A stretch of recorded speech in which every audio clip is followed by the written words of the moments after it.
Hello, this is John with Anthem Business Solutions, and today we're going to go over how to change the prices of your menu items.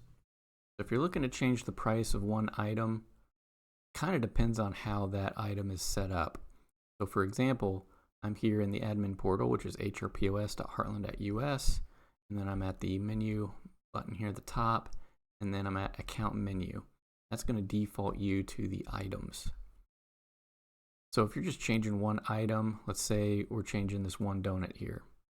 If you click on the donut, and then there's a field here for price. So if you were going to change the price of that, you would change it here. You would hit save. And then you would publish your changes, which is up here. But if you've got an item like a drink or beverage that's using sizes, you notice here it shows it as $0.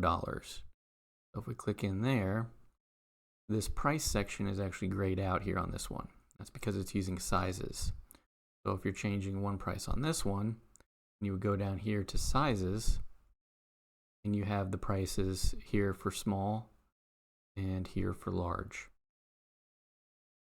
Now, if you're changing a bunch of prices, let's say you're having to revamp your whole menu and change a mass number of prices, and actually I recommend using bulk editor down here, and then you select in here and choose items. And you can do all this stuff in the bulk editor, which I'll cover on another video. But if we go to items, it takes a second to load, especially if you have a bunch of menu items on here. But this allows you to adjust multiple menu items at once. So I can change this to 75, and I can change this to 44, whatever. Once you change all that, then you have to hit save down here on the bottom, and it will change all those prices for you. It'll give you a breakdown of what you're confirming to save. Saves all of them, and then just don't forget to publish changes.